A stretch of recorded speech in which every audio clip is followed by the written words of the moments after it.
Good morning. Or as in Jamaica, they say, good morning, mon. Because I literally just got home from Jamaica about a day ago. That was really cool. I was out there for a retreat. It was called the Moxie Mindset Retreat. So great, phenomenal group of people. And I had the opportunity to share on the infinite banking concept.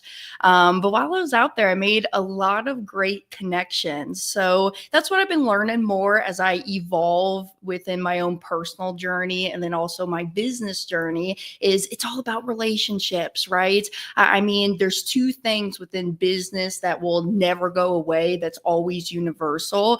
Number one, relationships. So relationships are huge. You know, the JV connections that you can make, as they always say, right? Your net work is your net worth.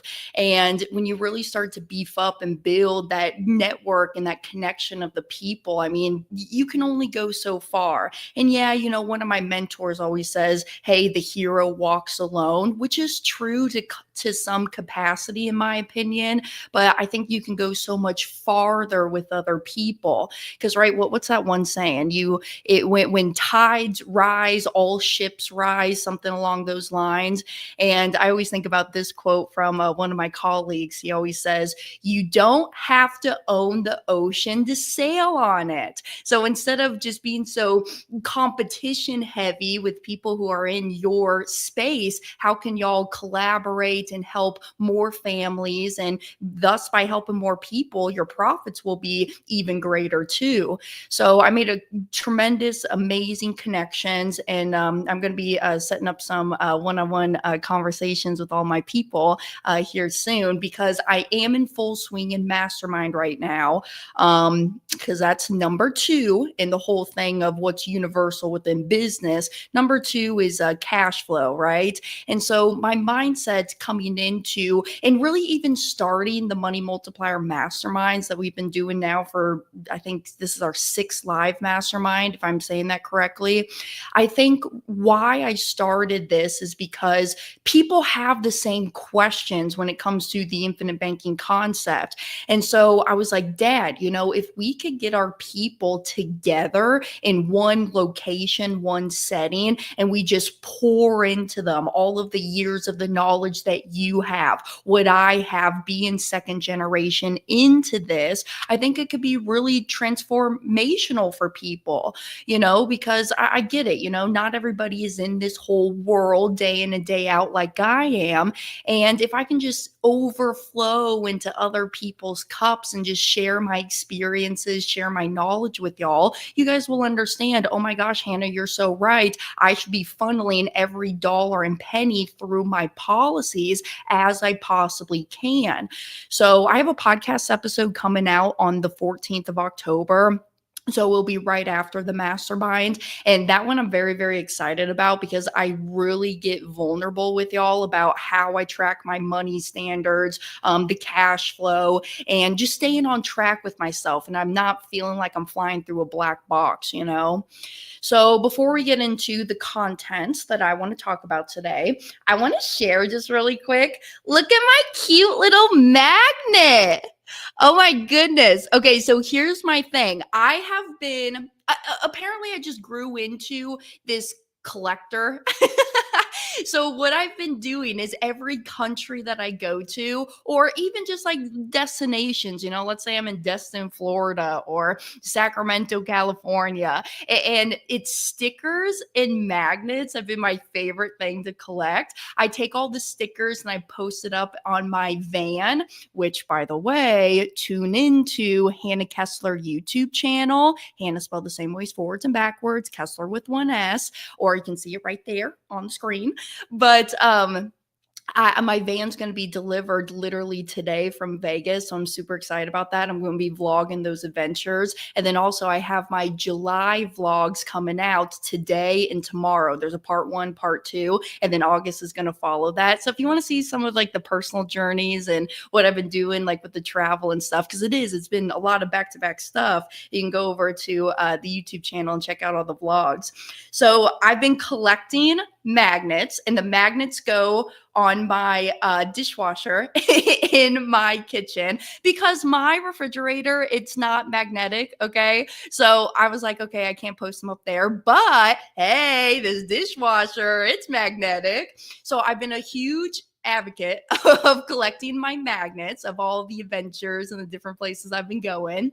And then also I've been collecting koozies. Koozies have been fun. Like when I go to like different music festivals or different events, the koozies, I really like that to kind of track my journey. And then also like a unique little thing, and my grandma knows this one because she gets it for me every single year for Christmas, is I've been collecting butterfly things. Doesn't matter what it is. If it's butterflies, I like it and I want it to display it within my house. So it's been kind of fun.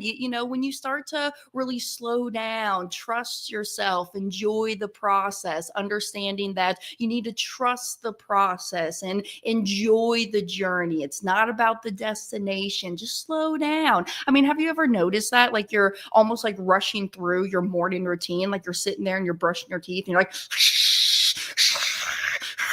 and you're like trying to get through it as fast as you can. Why do you gotta do that? Just slow down, enjoy the moment. So that's my little memo as we get into today's episode. But I thought about this topic because I really don't have plans for topics I want to come on and talk about. It's really more currently what's going on, the conversations that I'm having, the mindset that I'm in. And I had a conversation with a gentleman who is in one of my elite mastermind programs that we're in together. And one of the biggest things that he just couldn't wrap his mind around is, well, how do I really know that my money is safe within my policy and being stored with the insurance company? And it's a valid concern, right? But at the same time, here's my little my comeback with my little devil on my shoulder. Well, how do you know your money is really safe being stored within the bank or your 401k or with your financial advisor? Because no one's going to care about your money more than what you do. So you need to be in control of it. So that's one of the reasons why I feel so safe keeping my money with the insurance companies, because I'm the owner of that policy contract. I hold first rights to any cash value inside of that policy. So it's me always first in line. But I know it's a different kind of backwards thinking and mentality when we're getting in here to the policies. Okay. I know it's rethinking our thinking. That's one of Nelson's laws. And we're going to get into that in the Denver Mastermind, and more specifically, why I'm bringing out the insurance company panel. So if you want to meet, if you got policies with One America, Lafayette Life, Security Mutual Life, I have the head reps coming out, and some of them are going to be doing live talks, live presentations, and then also an insurance company panel that's going to be ran by Jeremiah Dew. Some of y'all may know Jay Dew, Jonah Dew. They go by the Banking Bros. So shout out to the Banking Bros. Go follow them on Instagram, TikTok. They're big, heavy on TikTok, and even their podcast show. But if you've never seen Jay Dew MC an event, you're in for a treat here. So I'm literally closing down registration this weekend. Okay. So if you've been thinking that you want to come out and join us and get 2 days in depth into the infinite banking concept, you need to be here, because next year, as I've been saying on my podcast show and on my vlogs, I'm going to be making some life changes. And I don't know if we're going to do a mastermind next year. I got another big event coming up in February that I will announce after the mastermind. But this is really specifically just intense 2 days. I shouldn't say intense. It's not going to be like, but in depth is maybe the word I want to use, of just the journeys that we've been on with the policies and correcting the mindset, going through the laws, your human behaviors, and just getting deep into implementation strategy. And come meet the team. I mean, everybody just sits behind a computer screen all day. It's nice to get out there and really bond and create relationships with like-minded individuals. So I'm closing down registration literally this weekend. So here's your last chance to come and hang out in Denver, themoneymultiplier.com/mastermind 2025. And then also my gift, if you use the code BANKER, you get 15% off that ticket. So come and hang out, meet the community. as Dad always likes to say, hang around the campfire with all of us because we'll be out there making magic happen. So, one of the conversations that I was having with this gentleman, and he's a brilliant guy. His business is doing very well. However, he is more analytical, I would say. Now, I'm making that judgment based on his line of business that he's in, which is the IT space, okay? And a lot of you computer nerds are very, very analytical. My mom was a computer nerd, so I know how y'all think, especially her, coming from the background of being a nuclear engineer for the Navy. Okay, I get it. I know how y'all think. Okay, so that's why as a child, I would always go to Dad because Dad makes the decision like that. Or Mom, get back to her in 48 business hours. Then she'll have a decision for you. She has to go through all of the little details. But he, like I said, he was talking about how do I know that my money is safe within these policies? Because I get the concept. He says, Hannah, I get it. I understand that we're flowing the money through. I understand that there's uninterrupted compounding that's happening, but how do I know my money is truly safe? So we got into the conversation of really high level what it is. It's the difference between fractional reserve lending and what's called Austrian economics. And if you want to go out and nerd deep into Austrian economists who are out there preaching as well, there's different people that I can turn you on to. So just reach out to me. I'll put my email right there. I'll go and give you some resources of who you can go and listen to. But he goes, I'm just not fully getting it. And so I brought up the example that just happened recently of 2023 when Silicon Valley and Signature Bank, they both went belly up at the same time. And he goes, yeah, but the money in there, that wasn't FDIC insured. And I'm like, yeah, it is. Yeah, it was insured. And he goes, no, I don't think it was. And I said, I'm 99% confident that money sitting in those two banks, they were FDIC insured. But I wanted to also go and fact check myself. So what I did is I started having conversations with ChatGPT. Chat is what I call her. She's a her, okay? And hey, AI is really cool when you start to communicate with it like it is your assistant. Like it does have its own thoughts, and you're building that relationship with your AI bot almost. This is so crazy that we're sitting here talking about like AI is like a person, right? I give it names, but also at the same time, it's not unnatural because I give my van pronouns as well. My van is a she. So we were discussing that he did not believe that these banks were FDIC insured. So I started having conversation with Chat, and I'm going to bring up here, I probably won't post it on the screen, but I'm going to bring up what Chat was saying. And I asked the question, were they FDIC insured? It says, yes, both Silicon Valley and Signature Bank were FDIC insured banks. Normally, the FDIC insures deposits up to $250,000 per depositor, per account type, per bank. The problem, though, is most of Silicon Valley and Signature's clients had deposits far larger than $250,000. These was startups, they were tech companies, it was crypto firms and wealthy clients. So in theory, only the first $250,000 of each account was guaranteed. So here's what happened. If you don't know what happened, here's what happened in March of 2023. Silicon Valley collapsed first on March 10th of 23. A bank run happened when depositors panicked and tried to withdraw $42 billion in one day. So regulators stepped in and shut it down.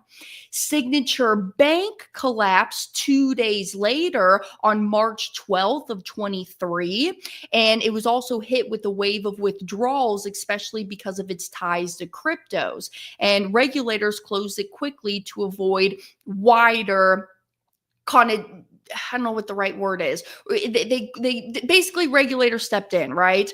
So the Fed, Treasury, and FDIC response is they declared both banks' failures a systematic risk exception, which I don't totally understand that one. We'll get deeper into it. But that meant, oh, here it is. Here's our answer. That meant the government guaranteed all deposits, even those above the 250,000 FDIC limit. In other words, depositors were made whole, but shareholders and bondholders were wiped out. Okay, I get that. So basically, they went in and they actually gave more to their depositors than what they were actually on the hook for. So, what mistakes did the banks make? Well, Silicon Valley, they had bad interest rate risk management and the client concentration risk, meaning that most depositors were startups and venture capital firms. Once fear spread, the tech community moved in lockstep to withdraw funds, accelerating the bank run. Okay, I got that. So here's the biggest thing, the differences between the insurance companies, mutually owned insurance companies that have been around since the late 1800s, early 1900s, and these commercial banks out here is, number one, they're not investing in the same things, right? So these banks, they will lend to, let's say, low income families for a mortgage. They will lend on startup companies, right? More riskier investments, whereas the insurance companies, they don't lend on that. What they truly have within their portfolio is really bonds. They purchase a crap load of bonds, and these bonds are fixed interest rates. So whatever's happening within the environment of the interest rates, it doesn't matter because they locked in those bonds prior years, way down the road, like 30-year fixed index bonds. So they have a large portfolio there, but then the insurance company also does invest in other things. Like if you ever see like the big shopping centers, the sporting arenas around, I mean, most of those are funded by insurance companies. So they do invest in real estate, but then they got to keep cash on hand because when a policy owner wants to take out a loan, they have to have that money because, as I said earlier, you as the policy owner, you hold first rights to any cash value that's in that policy. It contractually says that within your policy contract. So that's why they can never deny you access to the cash value in the form of a policy loan or a policy withdrawal. But then also, right, these are insurance companies. They have to make sure that they have cash on hand when the event of a death benefit has to get paid out. They got to keep up with their contractual obligation. So this is why the insurance companies practice on totally opposite principles compared to commercial banks because they have, in my opinion, morals and responsibilities to their policyholders that they have to keep up their end of their contractual agreement with them. So this is why at the insurance company level, they can never lend out more money than what they have on hand. In sense, $1 has to protect $1 that's loaned out from the insurance company, and they can never lend out. It always has to be equal with the $1 in their reserves, has to protect that $1. Where actually, I have this saved in my phone because I never wanted to forget this article. I have 85 tabs opened on my search engine on my phone, but this is like the first one because this was back in 2020 and I literally still have it saved. It's from the Fed directly. It's from the Fed website. And you know what I should do? I should post this up. Let me copy this. I'll post this in the comments for y'all so you guys have access to this as well. Perfect. All right, there's the link. There's the link that I'm going to read from. So, as announced on March 15th, 2020, so was in response to the COVID time. As announced on March 15, 2020, the board reduced reserve requirement ratios to 0% effective March 26th of 2020. So literally the Fed came in here and said, hey, banks, we know that times are tough right now and we're going to be giving y'all a break. And you have a requirement of 0% has to be held on reserves here. And you can go and lend out willy-nilly, for lack of better words. So I mean, literally, this was the article that was posted on the federalreserve.gov website. So why do you think I feel so passionately about how safe I feel keeping my money with the insurance companies compared to the banks? This is one of the reasons, because they have to make sure, again, that they got to keep up their end of their contractual promise at the insurance company level. So and I get it, right? Because people just coming into this space and it's a different way of thinking and totally backwards. But in my opinion, the only difference between the insurance company and a commercial bank is the name on the front door. I mean, they're both places of where you can store your hard-earned money at. So it doesn't matter which one you go to, it's still a place of where you can store your money at. So why do I feel safer keeping my wealth with the insurance company? Here's a little exercise I want y'all to do. So pull out your notebook, pull out a pen and a piece of paper. Okay, so I have mine right here. Pull out a pen and a piece of paper, and we're going to make a big T chart out of it. Okay, I just wrote big T. It's nothing fancy, just a big T chart here. And on the left-hand side, we're going to put bank. Bank, banks, doesn't matter. Left-hand side, we're putting banks. Right-hand side, we're putting mutual life companies, just abbreviated. So mutual life insurance companies, okay? You following? Following? And let's really compare the differences between banks and mutually owned insurance companies. Well, number one, in my bank account, I don't know about y'all, but I'm earning less than 1% inside of my checking accounts. So let's just say it's 1% is what I'm getting at the bank, okay? So then I put a little 1% there. Now, I do understand, Hannah, but there are some banks that are paying us 3-4%. Okay, yeah, I get it, but very limited amount of banks. And we can even get into a deeper conversation about that of, well, what happens when you want to use your money and you got to withdraw it from the bank? Are you still earning that 3-4%? Probably not. No, you're not. And on top of that, the money that I am keeping in my bank account, let's say it's 1% interest that I am earning, do you think that's taxable or tax-free growth? It's taxable growth. I mean, I get taxed on the money that I keep inside of my bank account. So underneath my 1%, I wrote taxable. Now, in comparison to my policy, I get a guaranteed interest rate inside of my policy. Depending on the insurance company, it can be anywhere from 2% up to 3.75%, depending on the insurance company and that specific product. But let's say that I earn 3% is my guaranteed interest inside of my policy. I'm not even going to talk about the dividends. I'm just going to talk about the guaranteed interest rate. In my bank account, you don't get dividends, but in my policies, I do, and you're working with mutually owned insurance companies. But again, we're not going to go into the dividend route.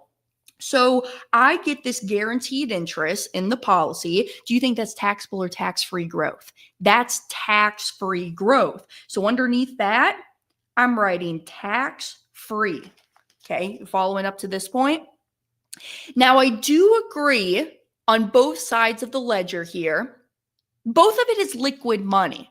Okay, so in comparison, they are both liquid accounts. And liquid, in my definition, is I can turn this into physical cash within 30 days. That's my definition of liquid, is I can turn this into cash within 30 days. So I do agree both of them are liquid money, but the difference is in my bank account, I don't have a death benefit. So no death benefit in my bank account, but in my policy, I do have a death benefit. Go back to last week's episode when we talked about the importance of your insurability, okay? Because it's not an if it happens, it's a when it happens. And I'm going to go off on a quick little tangent real quick. I kind of said it last week too, but y'all, seriously, you guys will spend buku bucks and money on all of this if insurance, the fire insurance, the flood insurance, the car insurance, the pet insurance. But we tend to neglect the insurance that's actually guaranteed to happen. I hate to break it to all of y'all, but there's a guaranteed expiration date where God's going to call me back home, and it's going to come. I don't know if it's going to be tomorrow, a few months, a few years down the road, but it's going to happen. We all have a guaranteed expiration date. So when that time happens, I want to leave a legacy. No matter if, let's say, because right now I don't have children, I don't have a spouse, but I have some charities that I'm very passionate about. You can literally give that death benefit money lump sum tax free to those charitable organizations that you also feel passionately about. So just some ideas, because I know that comes up sometimes. Well, Hannah, I don't really care about my death benefits. I'm just really care more so about my cash value. And I get where the mindset's coming from. That's another little segment that I'm so excited to get into in Denver. I have a presentation where I'm calling it the mindset and mechanics behind becoming your own banker. Because literally, if you truly understand the infrastructure of policies, you cannot have cash value unless you have a death benefit. Okay. But I get deeper into it at the mastermind. So in my bank account, no death benefit. In my policy, I do have a death benefit. Now let's talk about this. If you, for whatever reason, because as my dad says, the higher up your butt is on that flagpole, the bigger the target it becomes. So if you, let's say, have a business, and have I shared this story yet? Actually, this actually really happened one time. They're down in Ottawa, Kansas. Okay, Dad had his first chiropractic office there. It's about 45 minutes, an hour south of Olathe, Kansas, where we grew up at. And he had this small little office. It was just him in the office treating the patients. And he had this one lady who was coming in for like 2 years. And the lady tripped on the parking stump, or that parking, concrete block. And she essentially said, hey, I'm going to sue y'all because, hey, I got injured at your practice. But it's like, lady, you've been coming here for 2 years. That stump just didn't magically appear, right? But hey, it happens. And so if you ever come into a judgment, a lawsuit, a lien, that money sitting inside of your policies, that's protected money. That's a protected asset to you, and nobody can come after that money that's tied and sitting inside of that policy. You know what they can come after, though, and what is available to the public eye? Your bank accounts. So here's the difference. At my bank, this is not protected. Inside of my policies, this is protected. And sometimes we kind of gloss over that, but seriously, we need to understand that you need to protect your vault, right? I mean, we work hard building up to this point of where we're at and building our empire. And we kind of tend to neglect the almost estate planning, the protection behind everything, right? Because you don't want somebody to come in and just take it from y'all. That's literally what, and becoming your own banker, let me move up my camera, becoming your own banker book. That's literally what the Willie Sutton law is all talking about, is if there's money, somebody's going to come and try to steal it, right? Willie Sutton was a famous bank robber. So that's why they call it Willie Sutton's law. So in my bank account, it's not protected, but within the policies, it is protected.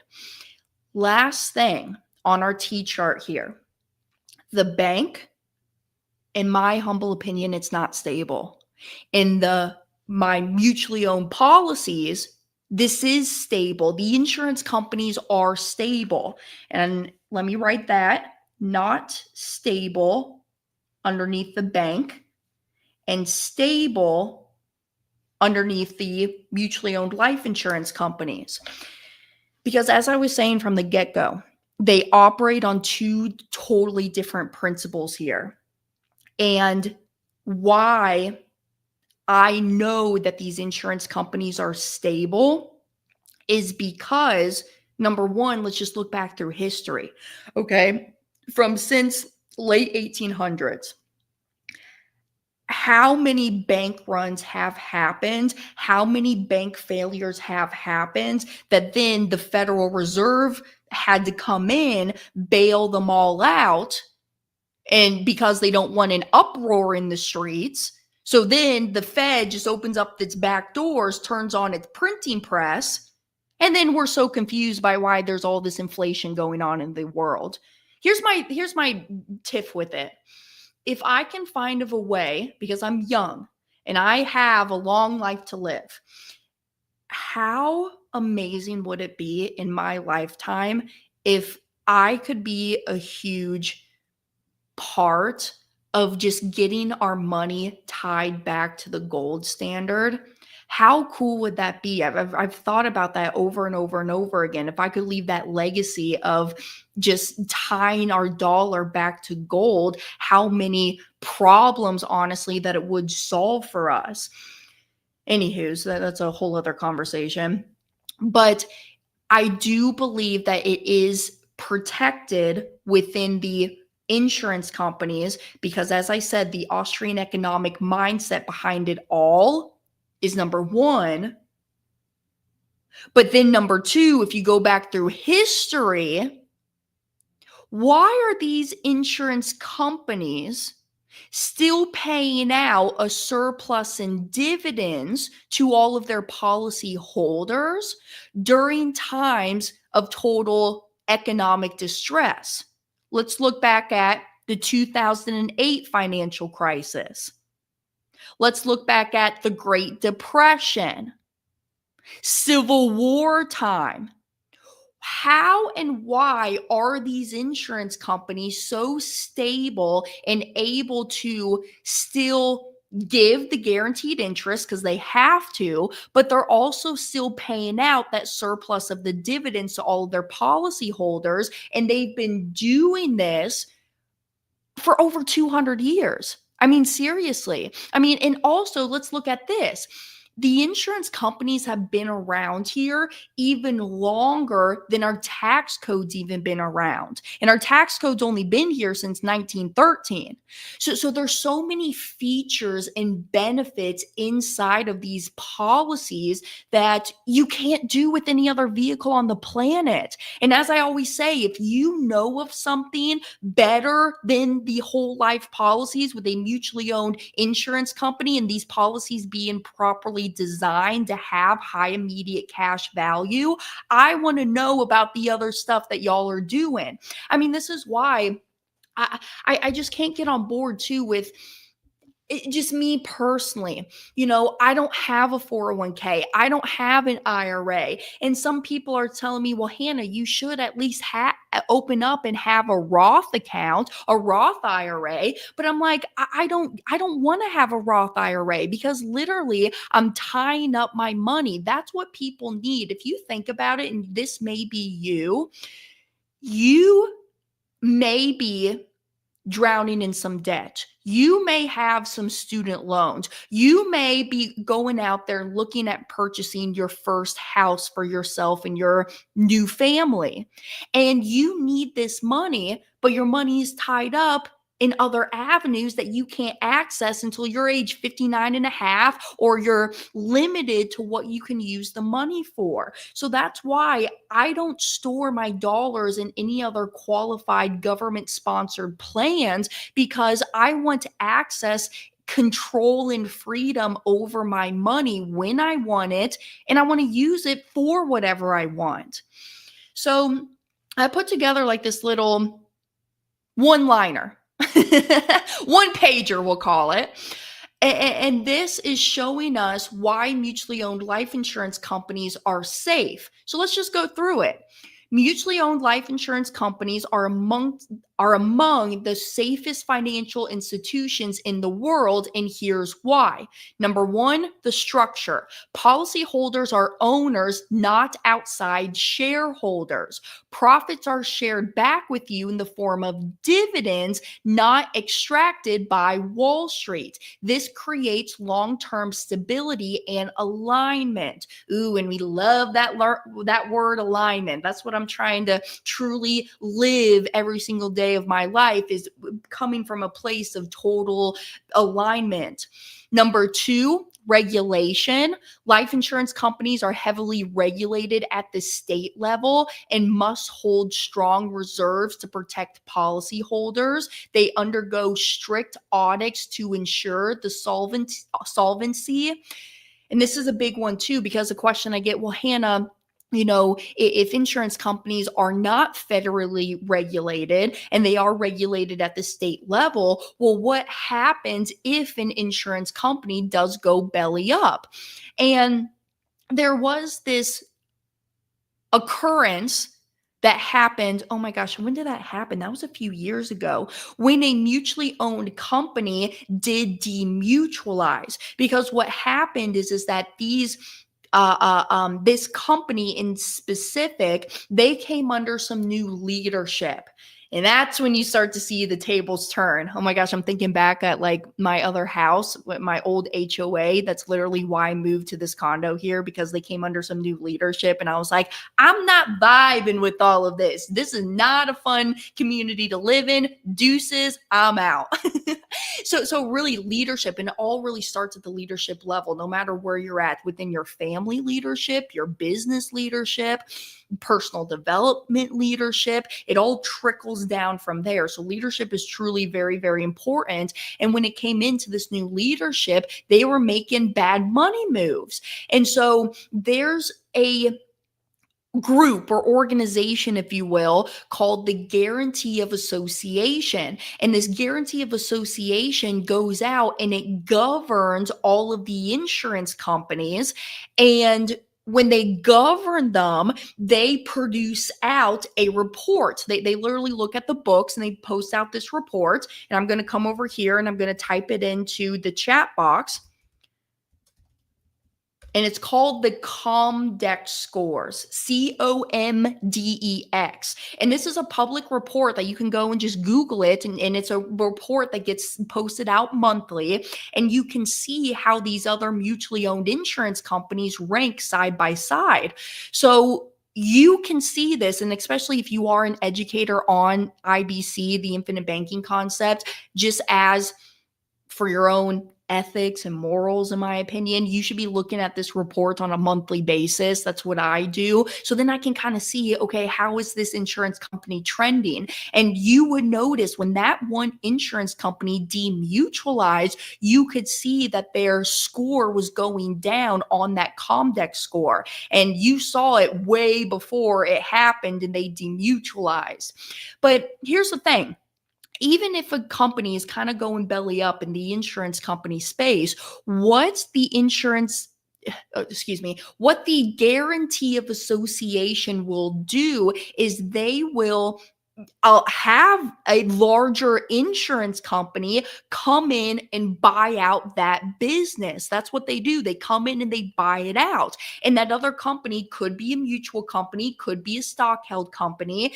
And worse comes to worse, if it's a stock held company and they come in and they buy out this other mutually owned company, okay, now this company is no longer mutual, but guess what? This is a policy contract, and I have a guaranteed interest that you insurance company has to pay me every single year. So worst comes to worst, if something happens at the level of that insurance company where they are starting to trend down, and a stock held company comes in and buys them out, worst case scenario, I'm just not going to get dividends moving forward. But you know what else I have though? It's that guaranteed interest rate that they have to pay me. I still have access to my capital. I still have a death benefit. I can still use the cash in my policy to go and buy and finance the things for myself. So it is something that we should be thinking about. You know, where are you storing your vault at, and how safe is that storage of your money? And also diversify the things. I know we talked about that too, but seriously, diversify into different asset classes to protect yourself, not putting all of your eggs in one basket. I mean, this is why I personally have policies with different insurance companies and not just one, because number one, you know, if I'm going to be an educator on this and I'm going to work with different insurance companies, I need to know what it's like to be a customer or a consumer of those insurance companies. But also, it's just allowing me to not put all my eggs in one basket, for lack of better words.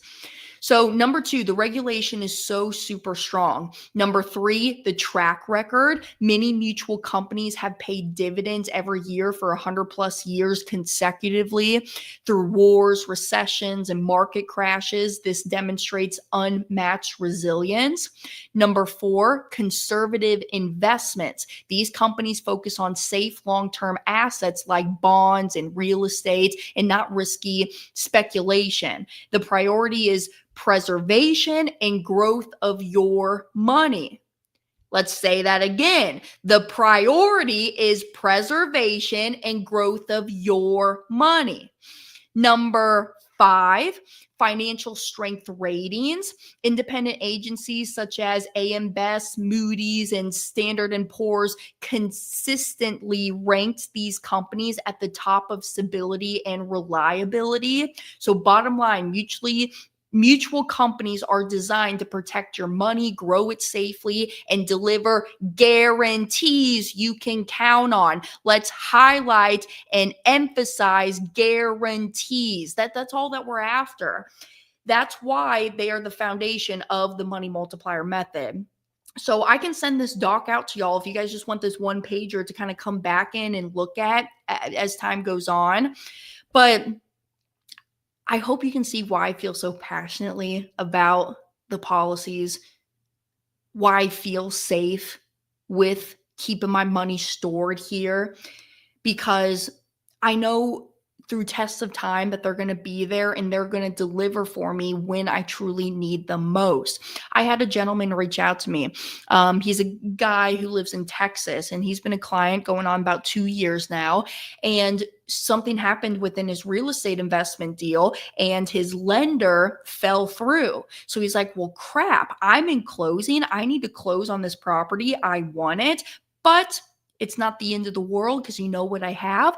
I have reserves stored within my policy that I'm going to take a policy loan on, and I'm going to use that to then purchase this investment property. So it's always there. It's always a backup. I mean, literally, this is why Chris Noggle and I wrote our book. I'm going to move my screen up. The Companion. Okay. So for my parents or folks who have young children in your life, young nieces, nephews, cousins, whoever it is, this is why we literally called it the Companion, because your money is your companion. Your policy is your companion. And you're going to go out. You're going to be slaying dragons, which is market volatility. You're going to go on different adventures, going through the deep oceans of the seas. And this is investment. And your companion is always going to be there to guide you along the way. But the thing is that you have to treat it with that respect. It's just like AI and ChatGPT. If you don't treat it with respect, it's not going to output or give you what you're truly looking for.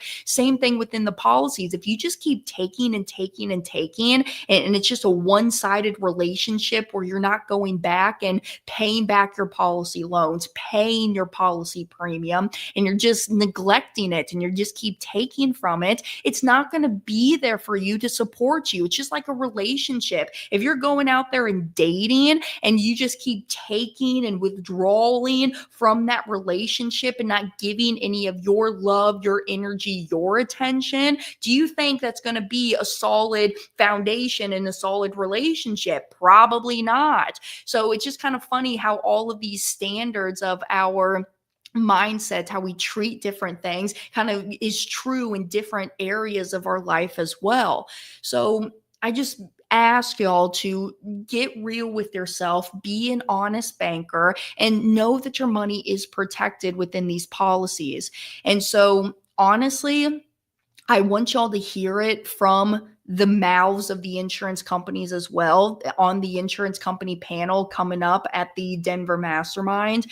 This is one of the first questions that we're going to be asking them is, how do I know my money is safe with you? What are you guys doing within your own portfolio to make sure that me as the policy holder, I'm protected here? So that's going to be a lot of fun. I can't wait to see y'all coming up in Denver here soon. What other thoughts do I have on this topic? I know I kind of just really hammered on that, but I can get in here into the comments. Good morning, Dexter. Good morning, Dave. Drew, good morning, Drew. He says engineers are just built different. They are, man. They are. Oh, good job, Rob. He says, who on earth wouldn't care about the death benefit? Rob, I'm telling you, there's a lot of people, especially people my age, my Gen Z, my millennials. They're not thinking that far within the future. They don't have spouses. They don't have children. They don't have that priority. It's really just them being that solo person. So I hear it sometimes, but you're totally right. Who on earth wouldn't care about the death benefit? Dexter says, I was told life insurance is love insurance, which helps take care of things or people when you are called. Why have your people trying to raise funds during that time? Show them your true love. Seriously, it is. And actually, Dexter, I learned about this at a One America conference that we were at, and one of the home office officials gets up there, and it's really cool too, because actually a lot of these home office officials are creating a space for women within the life insurance industry. Now, given, I'm just 100% the infinite banking concept, but there are other people out there, educating and selling different products as well. And what's cool is that they are creating this women's space for us, to come together, because especially being in a very male dominated industry, it's nice to come together as women, because let's be real, we think differently, we kind of act differently, whatever. But she gets up there and she says, life insurance is my love language. And I really love you if I'm talking about life insurance here. But sometimes some people can get nervous about that. I have a father who he has health concerns. He can't get approved for his policy. So he says, hey, I'm going to choose my daughter and I'm going to put this policy on my daughter. I'm going to be the owner of it. She'll be the insured. So the death benefits on her. And then because I'm the owner, I can use the cash values and I can conduct this banking. And then on top of that, because the policy's on her, I'm supposed to pass me, the dad, before my daughter, so I can always educate my daughter on this. And then when that time comes, I can always transfer the ownership over to her. And then now she's got this efficient policy that she can now use within her life. So she, though, however, was saying, well, Dad, you're really going to put a policy on me?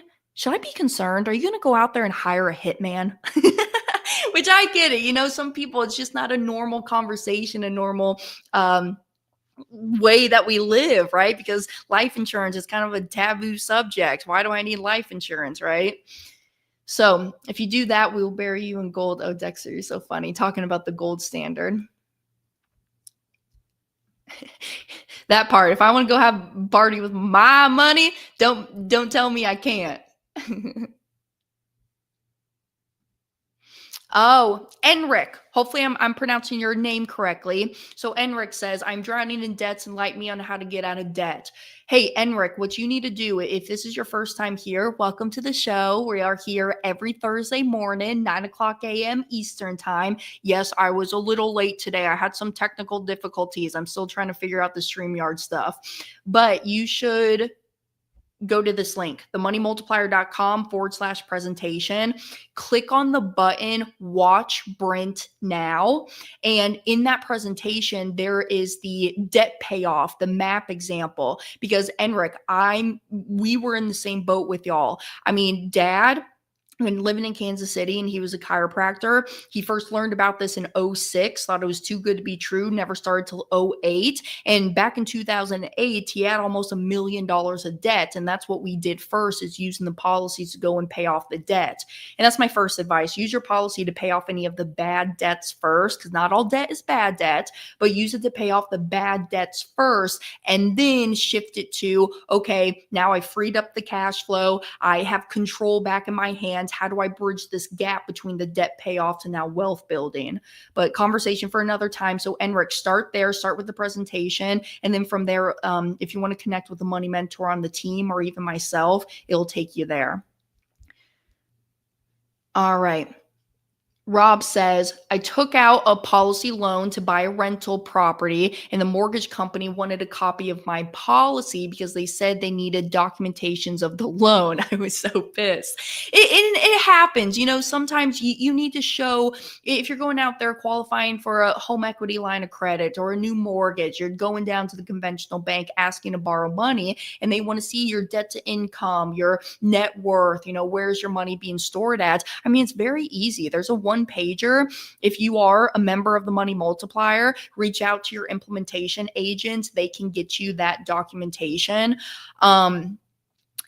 I think as well, it should be online through your online portal, that you can get that one-pager as well that shows the death benefit and the cash value amounts within your policy, because your policy is an asset to you. So if you are going down to the bank asking to borrow the money, this policy shows in your net worth. So Rob continues to say, so I gave them a shortened version of it. So good, y'all. I know this is just one moving part, okay? And that's why I'm here every week. I want to touch on different topics, things that are important to you. And when I was having that conversation with the gentleman that got me here to, asking the question of how do I really know that my money is safe there? I was like, I understand where you're coming from. And sometimes, being in this world since I was 18, now 26, sometimes you kind of forget what it's like to be new in the space, right? I was having a conversation with my one girlfriend, Miranda. So Miranda and I, we were the ones that went to Jamaica together to go to this retreat. And she asked me, she says, some of the questions that you asked me, I'm surprised that you asked me those questions because I thought you would know that stuff already. And it's like, no, I don't know all of this stuff. And same thing with her. She'll ask me questions about IBC. I say, girl, you should know this stuff. So it's a different mindset. It's a different way of thinking. It's a proactive thing that you got to keep going day in and day out on. It just keep training that mindset to think in this new path. If you guys haven't watched the backwards bicycle video on YouTube, that's a huge, great resource as well. A lot of people love it. I haven't really had time in my presentations to play it because of my length of time when I get up on stage. But backwards bicycle on YouTube, it's about a 7.5-minute video. It's from a channel called Smarter Every Day.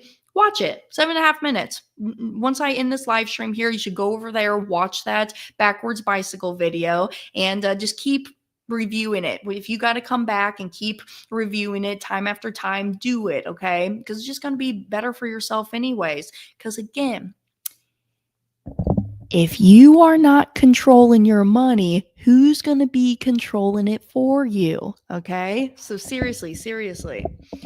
All right. And then last thing, Dave says, regarding the mastermind, is streaming avatar those who cannot travel? Oh, available. I got you, Dave. Yes. Okay. So I'm not going to be live streaming the event. However, I will be posting the recordings, not posting the recordings. I'm going to be recording the event, and then the event recordings can be purchased after. But always, I think it's better to be there live personally.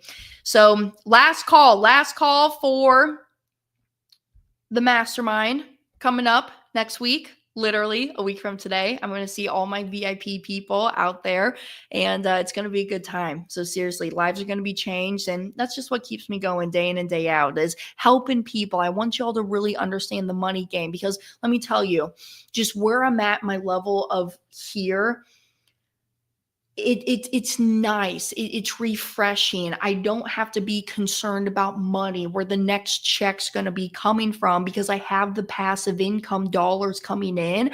And so now it allows me to open up my mind capacity to work on other things, work on my physical health. I mean, I'm on a little weight loss journey right now. I'm trying to lose a good 10, 15, 20 pounds, you know? So I can focus on that, have mental capacity for that, for my mental health, for my spiritual journey. I'm getting back into reading my Bible. And so not stressing about the money in my life allows me to get deeper into alignment in these other aspects of my life, even the personal relationships, having time to go hang out with my cute girlfriend, Joy, right? Joy and I had dinner last week. That was a good time. So if nothing else, Dave says, awesome. Yes, live is definitely better. So if nothing else, I will be back next week. I will be coming to you live from Denver. It's going to be 7 a.m. that time when I'm recording that this little live stream here. But also, if you don't catch these lives every week, I do have Money Mornings on podcasts. So if you're Spotify, Apple Podcasts, even iHeartRadio should be live out now too, Google Play. You can go and catch the recordings on there. You can also catch all of these recordings on the Hannah Kesler YouTube channel as well. I don't have a little banner for it. Not important right now. But you can also even go to hannahkessler.com, learn more about, me, see my presentation, see the other resources over there as well. But if that is all, I appreciate y'all for joining me here today. So please let me know what questions you have, okay? I'm always here. I want to be helpful. I want to pour into you. If you feel like you're stuck somewhere, and it can be totally anonymous, if you just want to write into me with your questions, or if you want me to do specific topics, let me know. I want to hear from you, because hey, I just want to pour in the information, the knowledge that I know you guys need to have at your fingertips as well. So thank you y'all again for being here. And next week, oh, the banking bros are here. J-Dude, Jonah, I'm trying to log off my live stream. You should go back. I actually shouted out to you both. So yeah, they're going to be down in Denver as well. So thank you y'all. Appreciate everybody for being here. And until next time, I will see y'all later. Bye now.